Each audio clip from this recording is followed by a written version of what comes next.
The ceasefire was announced. Trump posted on Truth Social. The language was clear and the framing was emphatic. A big day for world peace. Iran wants it to happen. They have had enough. Likewise, so has everyone else. Within hours of that post appearing, explosions tore through the night sky over the Lavon refinery on Lavon Island in the Persian Gulf. Then came reports of explosions on nearby Siri Island. Iranian semi-official media confirmed the blasts. Iranian state media confirmed the blasts. Officials offered no explanation for the cause. No casualties were reported. No attribution was made to Israel or the United States. The refineries burned. The ceasefire was 14 hours old. And in the days that followed, as the smoke cleared and the diplomatic machinery began processing what a 2-week truce between the United States and Iran would actually look like in practice, the contours of what Iran had extracted from the negotiations that produced that truce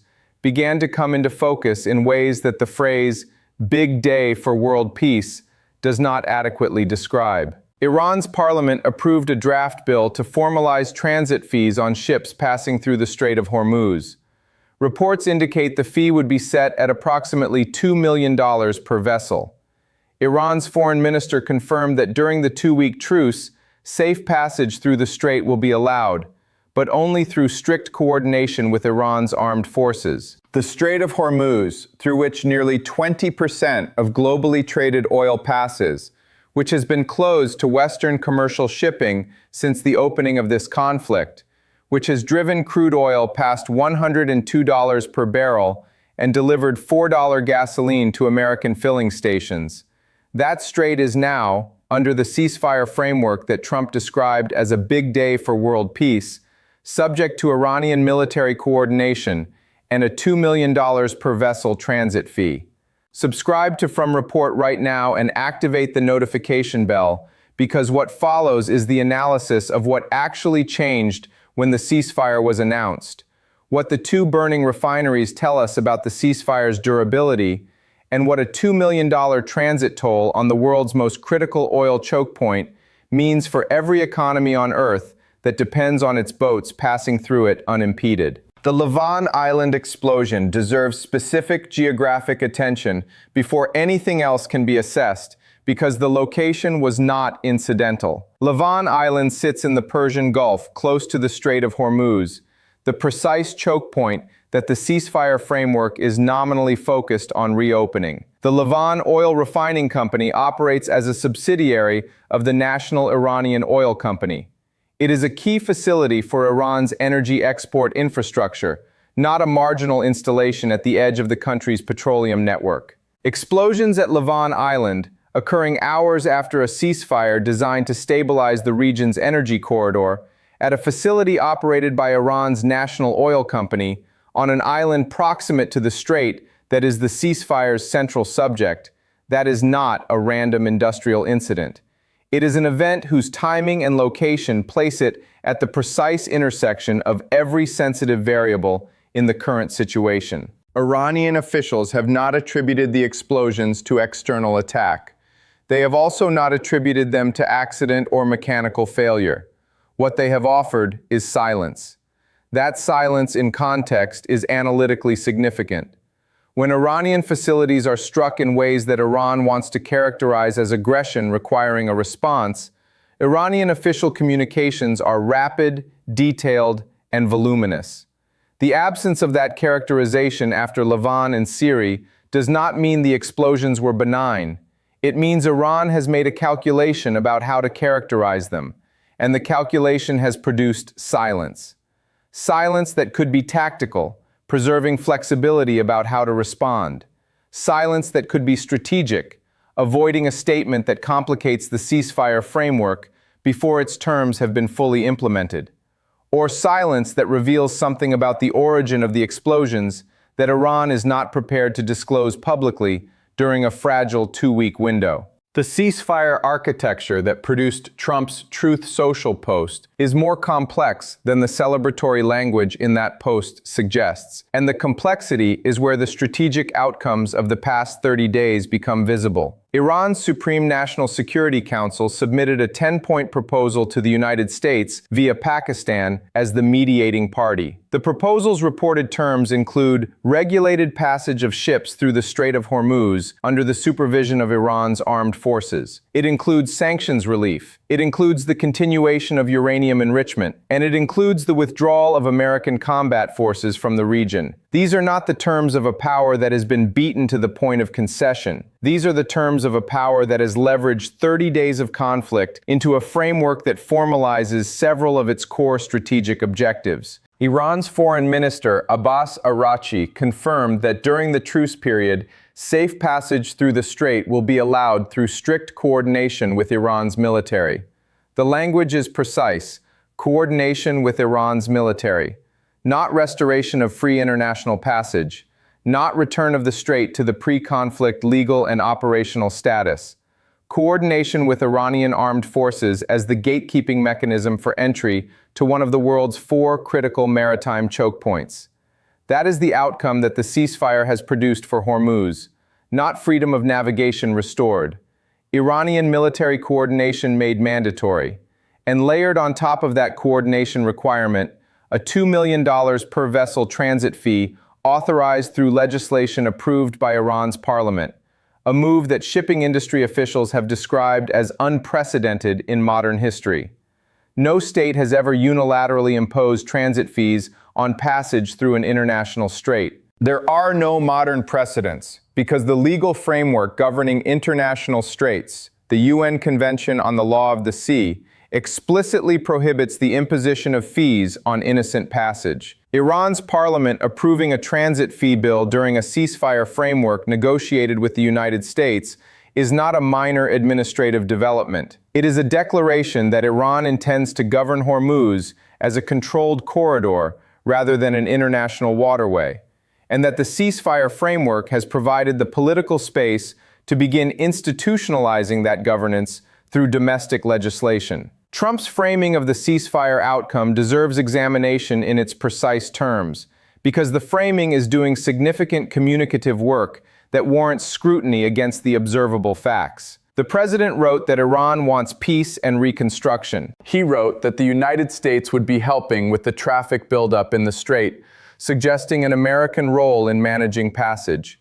He wrote that big money will be made, framing the economic consequences of a reopened strait as an opportunity. He wrote that this could be the golden age of the Middle East, positioning a ceasefire in which Iran retained control of the strait, retained uranium enrichment, received sanctions relief, and is now charging $2 million per vessel as the opening moment of a positive regional transformation. That framing requires an audience that has not been following the preceding 30 days of this conflict closely enough to compare its terms against the operation's original stated objectives. The operation was described at its outset as targeting Iran's nuclear infrastructure, eliminating Iran's ability to project power across the region, and reopening the Strait of Hormuz to free international navigation. The ceasefire that Trump is describing as a big day for world peace has delivered a Hormuz that is open but governable by Iran's military and subject to a transit fee with no historical precedent. An Iranian nuclear program that continues enrichment under the ceasefire terms, and a regional force posture described as part of a longer-term diplomatic process rather than a resolved military outcome. The gap between the objectives described at the operation's launch and the outcomes described in the ceasefire framework is the measure of what 30 days of conflict produced for each side. Iran's 10-point proposal, described by Iranian officials as a strategic breakthrough, outlines a vision for Hormuz that transforms it from a shared international waterway into what the proposal characterizes as a unique economic and geopolitical advantage for Iran. The revenue from transit fees, according to officials in Tehran, would go toward rebuilding the country following American and Israeli strikes, meaning that the ships of the countries that conducted strikes against Iran would pay fees to Iran upon passage through the strait, with those fees funding the reconstruction of the facilities those strikes damaged. That is a remarkable economic architecture. The nations that struck Iran would pay Iran to let their commerce pass through the water Iran closed in response to being struck, and that payment would rebuild what the strikes destroyed. Whether that architecture is ultimately implemented depends on whether the 10-point proposal's terms survive the negotiations set to begin in Islamabad, and whether a final agreement reflects Iran's stated objectives or something negotiated away from them. But the fact that Iran has publicly outlined this framework, that its parliament has approved enabling legislation for transit fees, and that the ceasefire framework has been described by Iranian officials as preserving Iranian military coordination authority over the strait during the truce. All of these components suggest that Iran entered the ceasefire period with a specific end state in mind and has been moving methodically toward institutionalizing it. Gulf states are watching this development with an alarm that their public statements are not fully capturing. The economic lifeline of every Gulf energy exporter runs through the Strait of Hormuz. Saudi Arabia, the UAE, Kuwait, and Qatar move their oil and gas exports through the strait.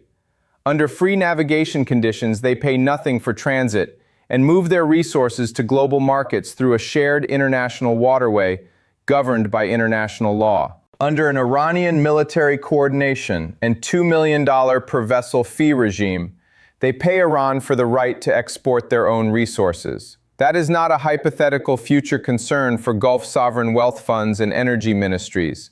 It is the framework that Iran's parliament has begun legislating and that Iran's foreign minister has confirmed will apply during the 2-week truce period. The longer that framework operates without being formally reversed through the Islamabad negotiations, the more it acquires the character of an established practice rather than a temporary emergency measure. And established practices in the governance of international waterways accumulate legal and political weight that is difficult to dislodge without the kind of military pressure that the ceasefire has temporarily suspended.